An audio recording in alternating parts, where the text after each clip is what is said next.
Atradau kvėpavimą kaip gydymo metodą.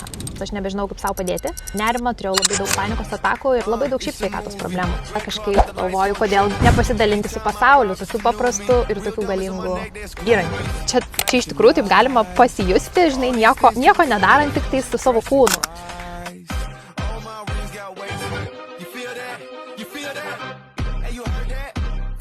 Labas, Kristina. Labas. Kaip tu gyveni? Labai gerai, labai gera grįžti į Kauną. Nice, labai smagu matyti tave Kaune. Fainai atvykus. Smagu matyti. Tai pradėkim nuo paprasto intro. Kaip tu save pristatytum? Kas tu esi? Daugiasluoksnis klausimas. Šiame gyvenimo etape tikriausiai būtų padoru vadinti save kvėpavimo instruktorė, nes šitą veiklą užsiemu jau beveik 6 metus. Tai kaip ir mano toks pagrindinis darbas - mokyti kitus kvėpuoti. Taisyklingai kvėpuoti, padėti susitvarkyti su stresu, su kasdienybė, su emocijų perteklium ir iš esmės turbūt man labai svarbu, kai apibrėžiu save, apibrėžti tai, kad aš ir pati esu mokinė. Ir tas man yra labai svarbu, žinai, visą laiką pačiai keliauti per šitą, kai susipažinau su kvėpavimu, kad tai būtų, kad niekada neatsidurčiau kažkokioj labai mokytojo pozicijoje. Žinai, aš mokausi iš savo klientų ir mokausi iš savęs ir tas man yra labai svarbu. O šiaip esu dabar projektų įkūrėja. Vilniuje turėjau savo studiją. Esu dabar, tai čia toks projektas, taip vadinasi. Ne, esu dabar projektų įkūrėja, o yra toks projektas. Esu dabar, labai fainas, visi pasiekit Instagram'e. Kai vidurys sakinio pasakai, esu dabar, tai kažkaip. Tai taip, tai turėjau tenais ir savo studiją, bet dabar iš tikrųjų po visą Lietuvą važinėju ir virtualiai dirbu daugiausiai iš tikrųjų su moterim. Tai su jų emocinė, fizinė sveikata, padedu joms save mylėti, save prižiūrėti ir taip pat ta mano veikla tokia gražiai taip ir išsirutulioja. Labai gražu, labai nice. O kada tu atėjai pati į kvėpavimus? Kada atradai tai ir kada pradėjai mokyti? Tai gal taip, jeigu labai trumpai, aš atėjau kvėpavimą iš blogos vietos. Drąsiai taip sakau, nes tikrai ne savo norų pradėjau tą praktiką daryti. Aš ją pradėjau daryti, nes aš buvau labai jau desperatiška, nes aš nebežinau, kaip savo padėti. Tai turėjau labai didelį nerimą, turėjau labai daug panikos atakų ir labai daug šiaip sveikatos problemų. Ypatingai skrandžio bėdų. Ir tada kažkaip taip ėjo laikas ir, žinai, ten tie tokie vietiniai gydymai nepadėjo, nieks nieko neranda ir atradau kvėpavimą kaip, iš tikrųjų, tai kaip gydymo metodą. Tai yra praktika, kurią darai kiekvieną dieną, vienokia ar kitokia, bet tu mokai savo kūną jausti saugiai, save jausti saugiai savo kūne ir tu po truputėlį pradedi gyti ir tada tavo nervų sistema balansuojasi ir labai daug dalykų man išsisprendė. Tai atėjau į kvėpavimą va taip. Ir tada aš pradėjau tiesiog mokytis, domėtis, pasibaigiau ten vienus kursus, kitus kursus ir tada kažkaip galvoju, kodėlgi nepasidalinti su pasauliu tokiu paprastu ir tokiu galingu įrankiu. Labai įdomu, papasakok, kokia buvo tavo pirma kvėpavimo sesija ever gyvenime. Mano pirma kvėpavimo sesija buvo iš tikrųjų Masters of Calm festivalį. Tai buvo rebefingo sesija, jinai buvo beprotiškai stipri. Nereikėtų taip daryti. Nerekomenduoju pradėti nuo tokios gal taip, žinai. Nedarykit taip namie. Bet iš tikrųjų tai labai mane jinai stipriai paveikė emociškai, aš ten verkiau, juokiausi, nieko nesupratau, kas vyksta, galvojau, kad man kažkokių narkotikų kažkas davė. Ir iš tikrųjų labai pajutau stiprų tą poveikį, bet tada reikėjo laiko biškį atsitraukti, suprasti, kas čia įvyko ir kad čia iš tikrųjų taip galima pasijusti, žinai, nieko nedarant, tik tai su savo kūnu. Tai buvo jau prieš kokius gal 7 metus aš tenais buvau ir man tai paliko didžiulį įspūdį. Na ir paskui pradėjau gilintis vienu kitu kampu, nes labai daug yra kampų, žinai, kvėpavime. Tai. Faktas. Jo, čia platus mokslas ir gili kelionė, tikrai, net neabejoju. Tai mūsų erdvėje mes esam suplanavę su tavimi kvėpavimo sesiją, primink datą ir laiką. Tai susitinkame mes čia labai jau greitai, gegužės 6 dieną, trečiadienį, 18 valandą. Būtent psichodelinio kvėpavimo sesija. Jo, būtent darysim psichodelinį kvėpavimą, nes kažkaip ir pagal jūsų profilį, pagal tai, ką jūs veikiat ir kokie žmonės pas jūs ateina, aš kažkaip pagalvojau, kad jiems ir tiktų, ir patiktų, ir būtų iš tikrųjų labai įdomu. išbandyti šitą praktiką. Ir kuo tavo psichodelinio kvėpavimo sesija skiriasi nuo paprastos, dažnai kur nors randamos net ir sporto klubuose ar dar kažkur kvėpavimo treniruotės sesijos? Gal, žinai, sakyti, ten paprastos turbūt nelabai išeitų, nes tų sesijų visokių yra. Šiaip Lietuvoje turbūt viena pagrindinių praktikų ir yra turbūt rebefingas. Nu, tai čia ta tokia stipri jau praktika, kur tu nesustodamai kvėpuoji pakankamai ilgą laiko tarpą, tai yra hiperventiliacija ir vyksta labai daug dalykų. Tai mano šita psichodelinio kvėpavimo praktika, aš esu ją taip truputėlį apdirbusi pagal save, atsirinkusi labai specifinį playlistą susidėliojusi, netgi ten sudidžėja visiškai tarpeliais idealiai, kad būtų viskas įdėta ir ta praktika jinai yra kitokia dėl to, kad kai mes kvėpuojam, tarpuose mes nekvėpuojam. Galima šiek tiek, jeigu mes atgirdėję apie Wim Hofą, tai yra panašumų. Tiesiog mes tą darom ilgiau. Tai jinai skiriasi tuo, kad per ganėtinai trumpą laiką žmogus gali labai daug visko patirti, bet saugiai. Vadinasi, yra tam tikri rėmai, iš kurių tu neišeisi, neiškrisi, neišgriūsi ir neišskrisi į kosmosą. Ar ne? Tai yra saugumas, man tai yra labai svarbu. Bet tu pakankamai giliai patirsi save per fizinę, per emocinę ir netgi per tą subtilesnę, galbūt kažkokią dvasinę prizmę. Tai yra mano visiškai favoritė sesija, labai ją mėgstu, nes jinai yra pakankamai trumpa, bet jinai labai efektyvi. Nu tai, žinai, dabar visi nori greito rezultato. Taip. Tai tenka prisitaikyti. Taip, ieškoti būdų. O kas sukuria tą saugumą tavo sesijoje? Kas tavo sesijoje sukuria tą saugumą? Saugumas turbūt ateina iš to, kad aš labai daug sesijos pradžioj kalbu. Aš žmonėm labai papasakoju aiškiai, kodėl mes tą darom, kas nutiks su tavo kūnu, kas gali darytis, ar čia verta to išsigąsti ar ne. Visą laiką duodu leidimą žmogui, kad jisai gali mane pasikviesti, jeigu jam kažkokie pojūčiai yra nepatinkantis ar kažkokie nauji, nesaugus. Tai aš tiesiog labai turiu ilgą instruktažą, ko man pačiai kartais pritrūksta, kai einu į sesijas. Aš suprantu, kad atsibosta apie tą patį pasakot, bet kai naujas žmogus ateina, tai yra absoliučiai svarbiausia dalis. Tai yra tiesiog sukurti, kad žmogus jaustųsi tam mažam plotelį ant to kilimėlio saugiai. Tai turbūt čia yra mano vienas didžiausių prioritetų apskritai. O tu minėjai, kad kvėpavimo sesijas atradai per savo sudėtingas būsenas kažkokias, per ten galbūt emocijų nekontroliavimą ar protrukius. Kaip tau dabar jau gerai įvaldžius ir turint įvairiausius įrankius pavyksta tvarkytis su visu tuo? Žinai, čia toks juokingas dalykas, nes visai daug žmonių galvoja, kad aš kadangi tą veiklą užsiimu jau visai ilgą laiko tarpą, tai kad man nebūna protrukių. Tai aš nepykstu, nesinervuoju arba ten labai gerai valdau situaciją. Būda ant debesėlio sėdi savo? Norėčiau, bet ne. Ne, iš tikrųjų, tai ar man pačiai būna, tai kas be ko būna labai situacijų, kurios mane išmuša labai iš vėžių, bet ką aš pradėjau pastebėti ypatingai paskutinius metus, mano reakcija labai pasikeitė.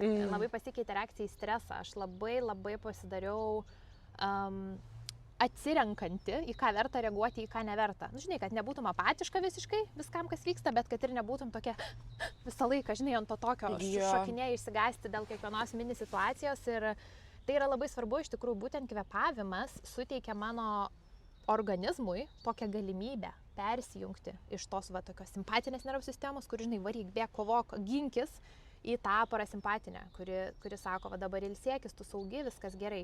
Tai va šitą mygtuką, kad jis veiktų pas mane, nu čia labai ilgai užtruko, bet ar aš protrūkstu, žinoma, tiesiog kas paskui po to, koks rezultatas, jis labai pasikeitė, kaip aš jaučiuosi po to protrūkimo. Nice, nuostabu. Čia labai šiaip svarbus įgūdis, manau, šiuolaikiniam žmogui absoliučiai must. Jo. Ta savireguliacija, žinai. Ir kitas iš to išplaukiantis dalykas, kad šiuolaikinis žmogus nemoka pailsėti. Ir manau, būtent dėl to savireguliacijos trūkumo.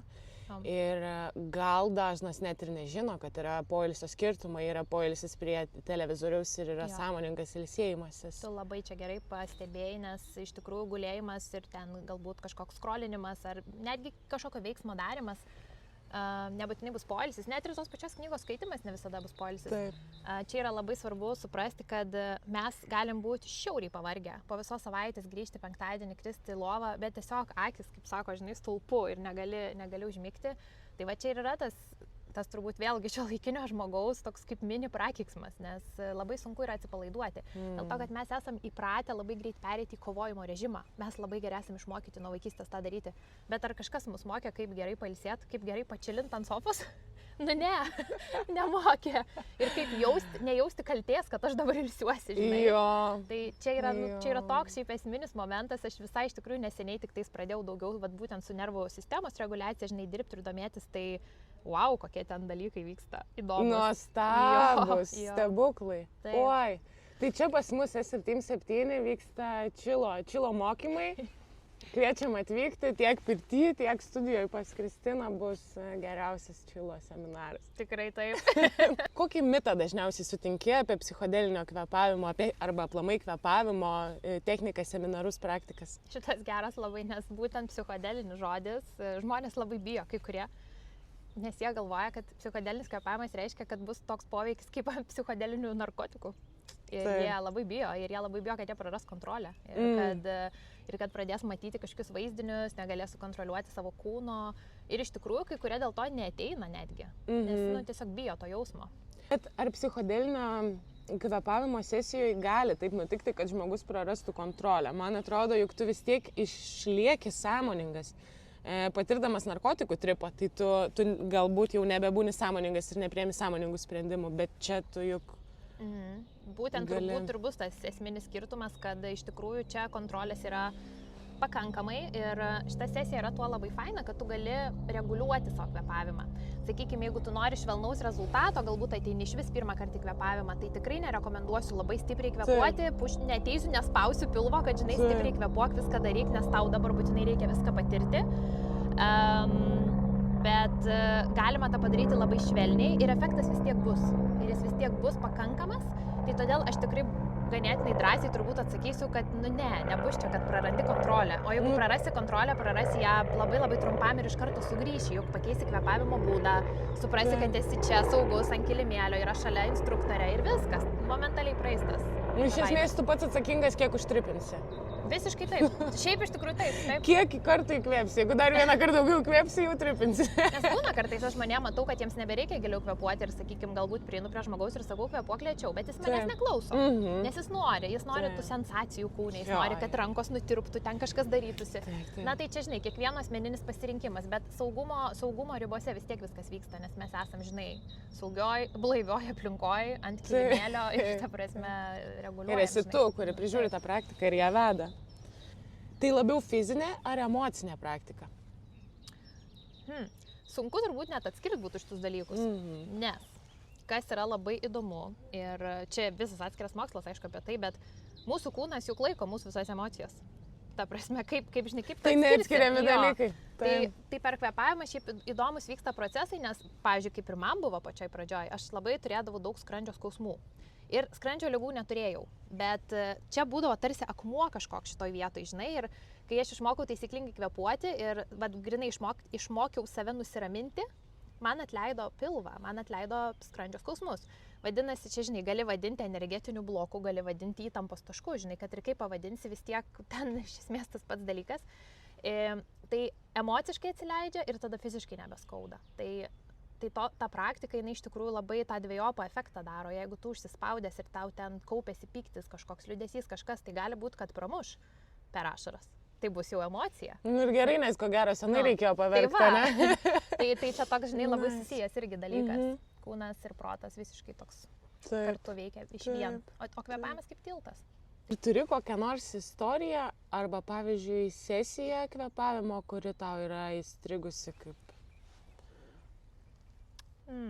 Turiu keletą, bet šiaip kas pirmą atėjo galvą, tai ir pasakysiu, aš praeitą vasarą pirmą kartą vedžiau kvėpavimo sesiją Jagos festivalį. Ir aš truputėlį bijau vesti ten sesiją, dėl to, kad festivalį žmonės ateina labai įdomiose stadijose. Labai. Jau būsenose. Jiems jau nebereikia nieko, jokio psichodelinio kvėpavimo. Bet iš tikrųjų, kodėl paminėjau, dėl to, kad tai turbūt buvo sesija, kurioje buvo daugiausia žmonių mano visoje patirtyje. Tai buvo beveik 70 žmonių. Ir aišku, kai jie pradėjo rinktis, aš išsigandau, nes aš galvoju, ką aš dabar darysiu, jeigu pasidarys 3 žmonėm negera vienu metu. Tarkim, žinai, nes festivalį tu nežinai, kas ten, kur ten, žinai, alkoholis ir visokie kiti dalykai. Bet visiems buvo labai gera. Visiems buvo labai smagu. Aš jaučiau labai tokį didelį pakilėjimo jausmą dėl to, kad tie beveik 70 žmonių jie kvepavo vienu ritmu. Žinai, jie kvepavo vienu ritmu ir toks ant galo jau jautėsi visiškas susijungimas. Mes tapom tokiu vienu vienetu toj palapiniai. Tai iš tikrųjų buvo labai toks pakilus, toks euforijos jausmas ir man ta sesija kažkaip labai įstrigo. Nors čia tokia, žinai, festivalinė ir ne tokia jinai turėtų būti. Žinai, jeigu nori kažkaip save pasigydyti, savo padėti, tai reikia, aišku, kitų aplinkybių. Čia patyrimas. Bet čia patyrimas buvo, tai man įstrigo tikrai kaip nuotykis. Labai. Kuo kvepavimo sesija arba kvepavimo pratimai gali būti naudinga sportuojančiam ir aktyviai sportuojančiam žmogui? Oi, čia jums šita tema labai aktuali. Naucus išsitraukit visi. Tai kvepavimas turbūt net nereikia sakyti, kad yra visiškai neatsiejama dalis nuo sporto. Tai visas tas mūsų kvepavimo patternas, kurį mes esam išmokę, kaip mes kvepuojam sportuodami, kaip mes kvepuojam stresuodami, kaip mes kvepuojam, kai mes ilsimės. Tai yra labai labai svarbu, bet kokiam fiziniam aktyvume, ar ne? Ir jeigu kvepuojam neteisingai, per burną, ten lekuojam labai greitai, dusinėt pradedam, tai greičiausiai ten kažkokių mes rezultatų nelabai ir pasieksim. Ir tai yra apskritai labai netvaru, nes tu labai greit pavargsti, labai greit apsunkini savo širdį, visą laiką toks jautiesi, žinai, kad raumenis, kad aš tiesiog atrodo negaliu, neturiu ištvermės. Tai vat ištvermė turbūt būtų raktinis žodis, kalbant apie kvepavimo ir sporto ryšį, vat būtent ištvermę aš išskirčiau, nes labai labai didina ištvermę, labai keičiasi kūno pajėgumai, plaučių tūris didėja, tiesiog neįtikėtini rezultatai. Tai yra labai svarbu, aišku, jūsų aplinkoj pirtis, šalta, karšta kontrastą irgi kvepavimas turbūt vienas iš raktinių. Visur kvepavimas įrankis. Taip, tai sportuojantiems žmonėms ypatingai jau apie bėgikus kalbant, tai čia numeris 1, bet aišku ir šiaip įdomu tokį faktą pasidalinsiu, kad su kvepavimo valdymu, pavyzdžiui, gilieji nardytojai, kurie praktikuoja, ar ne, šitą dalyką profesionaliai, 6-8 minutės nekvepuot gali po vandeniu ir labai sunkiom aplinkybėm, ar ne, tai kai pagalvoji, koks kūnas jis yra, koks jis yra platus, kiek jis daug spektro turi, ar ne, kiek gali išsiplėsti, būtent su tokio įrankio pagalba. Tai gegužės pradžiai turėsim pas mus labai fainą renginį, nedidelėje aplinkoje, kamerinėje aplinkoje, ne Jagos festivaliai, kiek mūsų bus apie 10 kokią, ne? Manau, kad apie 10, jo. Super, užtruksim apie valandą kem 5. Ką reikėtų pasiruošti prieš einantį sesiją? Turėti kažką. Pagrindinis pasiruošimas yra neturėti savo lūkesčių. Best. Iš tikrųjų, neturėti savo lūkesčių, nes kai ateini kvepavimo sesiją su labai labai aiškiu tikslu, man reikia nusiraminti dabar, tai greičiausiai tu visą laiką galvosi apie tai, kaip aš nenusiraminu ir kodėl aš tiek daug galvoju ir sesijos pabaiga bus toks nusivylimo jausmas.